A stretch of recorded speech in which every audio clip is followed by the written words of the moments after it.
darah yang sehat. 1. Sistem peredaran darah manusia. Peredaran darah dalam tubuh kita terjadi melalui alat peredaran darah, yaitu jantung, pembuluh darah, dan paru-paru. A. Jantung. Jantung merupakan organ tubuh yang berfungsi memompa darah ke seluruh tubuh melalui pembuluh darah. B. Pembuluh darah. Pembuluh darah merupakan saluran yang berfungsi sebagai tempat mengalirnya darah dari seluruh tubuh menuju jantung atau sebaliknya. Pembuluh darah dibedakan menjadi dua, yaitu pembuluh nadi arteri, dan pembuluh balik vena. Pembuluh nadi merupakan pembuluh darah yang mengalirkan darah dari jantung. Pembuluh balik yang merupakan pembuluh darah yang mengalirkan darah menuju ke jantung. C. Paru-paru. Darah dari jantung yang sudah tidak mengandung oksigen diangkut menuju paru-paru. Di dalam paru-paru, darah melepaskan karbon dioksida dan mengikat oksigen. Darah yang telah mengandung oksigen kemudian kembali mengalir ke jantung.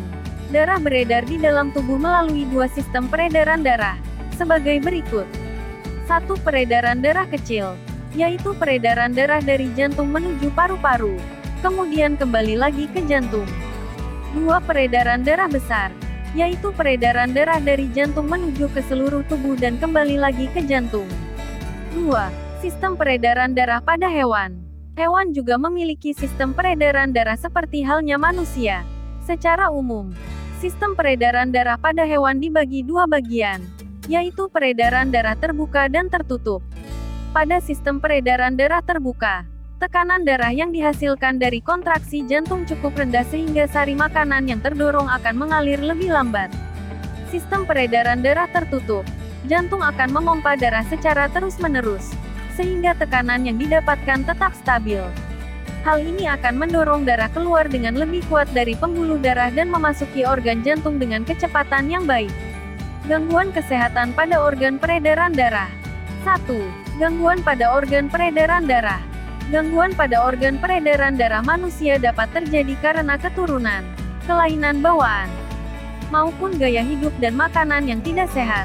Misalnya terlalu banyak mengonsumsi makanan yang berlemak dan berkolesterol tinggi, kebiasaan merokok dan mengonsumsi minuman beralkohol. A. Anemia. Gangguan ini berupa rendahnya kadar Hb, hemoglobin, dalam darah. Ciri-ciri penderitanya adalah mudah lelah dan sering merasa pusing, pucat, mata berkunang-kunang. B. Hipertensi, tekanan darah tinggi. Hipertensi terjadi karena penyempitan pembuluh darah. Hipertensi ditunjukkan dengan tingginya tekanan darah. C. Hipotensi, tekanan darah rendah. Hipotensi tekanan darah rendah dapat terjadi karena menderita penyakit, misalnya diare, gangguan pada jantung, infeksi, dehidrasi. Gejala hipotensi diantaranya ialah tiba-tiba merasa pusing atau terjatuh dan pingsan. D. Kanker darah, leukemia. Penyakit ini disebabkan sel-sel darah putih yang memperbanyak diri tanpa terkendali yang mengakibatkan sel darah putih ini memakan sel darah merah. E. Hemofilia. Gangguan ini disebabkan adanya kelainan yang menyebabkan darah sulit membeku jika terjadi luka. Penyakit ini merupakan penyakit keturunan. F. Varises. Varises merupakan pelebaran pembuluh balik vena, yang umumnya terjadi di bagian betis. Di bagian betis tersebut tampak tonjolan berbelok-belok berwarna biru yang disebut varises. Varises terjadi karena terlalu lama berdiri atau kerja yang banyak menggunakan kaki. G. Sklerosis. Sklerosis yaitu pengerasan pembuluh nadi arteri karena terbentuknya kerak keras di bagian dalam dinding pembuluh nadi. H. Penyakit jantung koroner. Penyakit jantung koroner terjadi karena adanya penumpukan kolesterol pada dinding pembuluh arteri koroner sehingga menyumbatnya. I.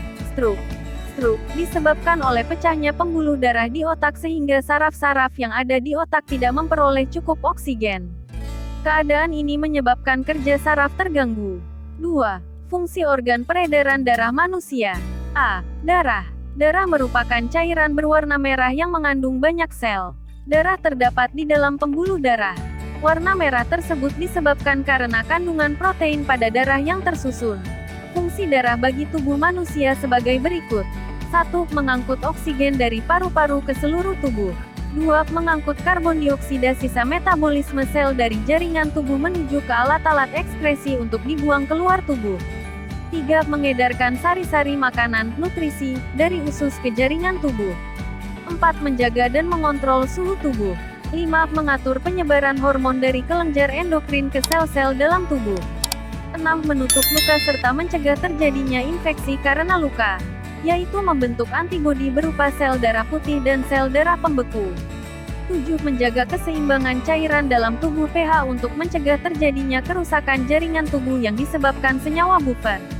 B. Pembuluh darah. Pembuluh darah adalah saluran yang dilalui darah.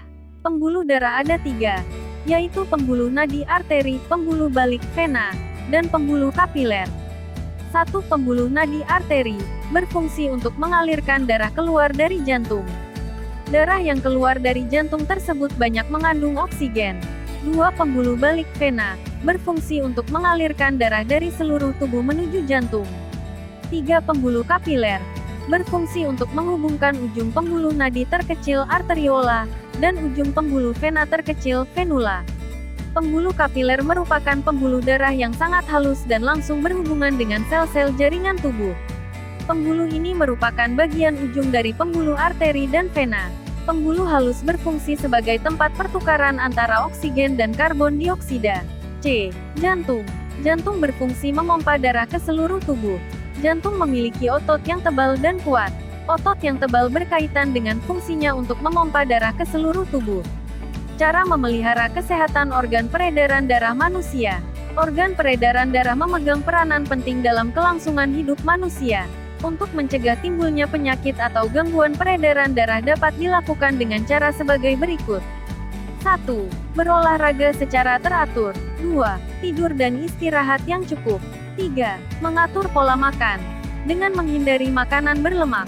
4. Menerapkan pola hidup sehat. 5. Menghindari asap rokok, baik sebagai perokok aktif maupun perokok pasif. 6. Menghindari minuman beralkohol.